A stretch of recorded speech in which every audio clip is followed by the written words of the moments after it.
Hey friends, welcome back to She's At It Again. My name's Tanya, and today I'm just going to show you real quick how to save a lot of money on the things that your family might or might not eat. We eat a lot of beans in our family. Black beans, pinto beans, kidney beans, navy beans, and we like them all. I don't think there's a bean I've met yet that I don't like. But buying them in a can is pretty economical as far as just making things to eat, add to something else. But using dry beans like these are just so much more economical. It's kind of crazy not to be doing it, not to be fixing them this way.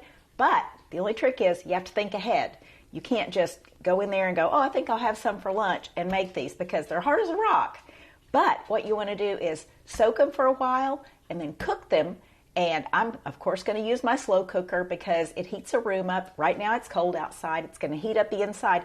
If it's during the summertime, I put that slow cooker out on the porch or in the sunroom, and my air conditioner never even has a nasty fight with it. So let's get going, and I'm just going to show you how to prepare dry beans.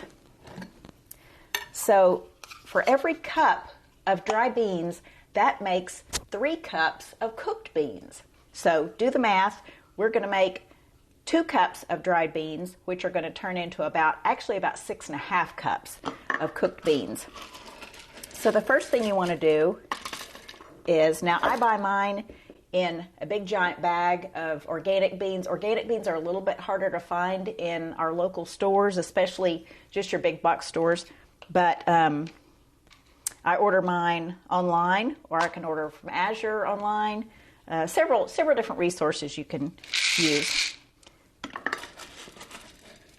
And I just store them in these glass jars. They're just easy to see which beans I'm looking for when I look in the pantry. I have several of these. These are actually pickle jars from years ago. My daughter went to elementary school, and they did a fundraiser that required they purchase pickles in these big jars, and they got ready to throw them away. And I went, what are you going to do with those jars? And they said, just throw them in the trash. Okay, those are going in my car. And I kept them for years, and I actually used them out in my garden as cloches to keep the cold air off the tender plants. So eventually I wound up bringing them inside, cleaning them up really, really good, and I keep them in my pantry. Almost every jar is filled with something: oats, beans, organic sugar, popcorn, cornmeal, things like that, and I can just, at a glance, see what's in there. Okay, so we have our 2 cups of dried beans in here, and all we want to do is rinse these with hot water and make sure there's no dirt on any of them. Sometimes there's a rock in there. My grandmother used to call it looking the beans. She would let me look the beans when I was younger. And that just meant picking out any rocks or debris or anything that might have gotten in there during processing.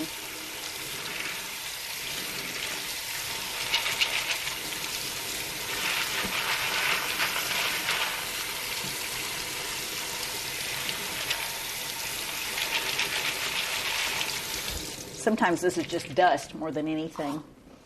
Okay, I'm going to take the beans and put them in a clear, I can't remember what this is called.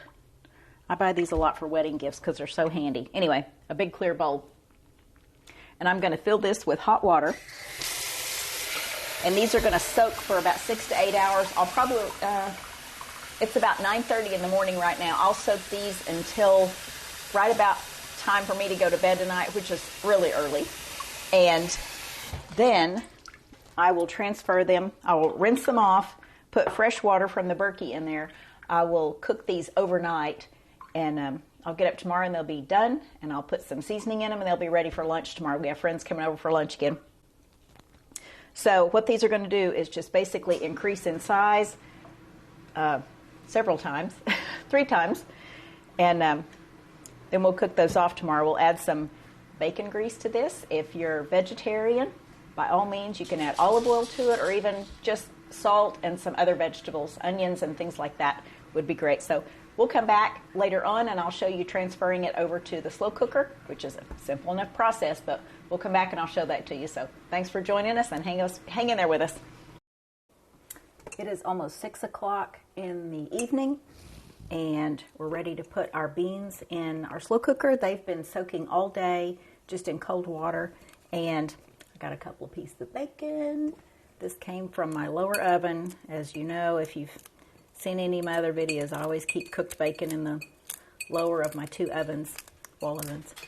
And so I'm just taking this bacon, tearing it up, putting it in the bottom of the slow cooker. I have it turned to high, getting ready to put the beans in there. I'll leave it on high for a while, let them start boiling, and then I'll turn it on low, and they'll slow cook all night. If you don't have cooked bacon, of course you can use uncooked bacon, because it's going to cook in the beans when they cook, but you could also use just ham, lunch meat. Try to find the uncured kind to avoid any carcinogens in it.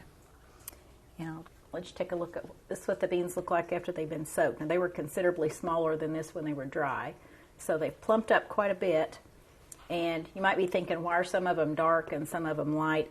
It's just because this is an older batch of beans. I'm not sure. I'm sure it came from 2 different areas, but some of them were just darker than the others, but they'll all taste the same.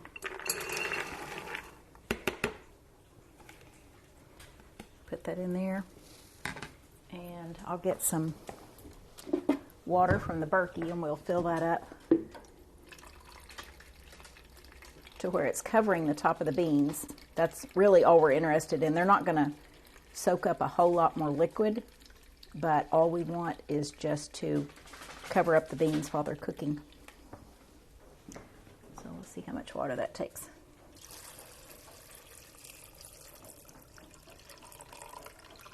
Yeah, that's perfect. Okay, I'll let you take a look at that. That's what it looks like. So we're going to pop our lid on it and let these cook slowly overnight. And this is what we're going to have for lunch tomorrow. Hopefully I'll remember to video this whenever we get ready to serve it. You can see what they look like. It's just that the juice turns brown, and these are going to be fabulous. We're going to have these beans, and then we'll have a pan of cornbread. We'll probably have some fried potatoes, maybe some greens of some kind. A true Southern lunch. So we'll see you back here tomorrow. It is Sunday, and it's about an hour before lunch. I want to show you the note I wrote myself last night.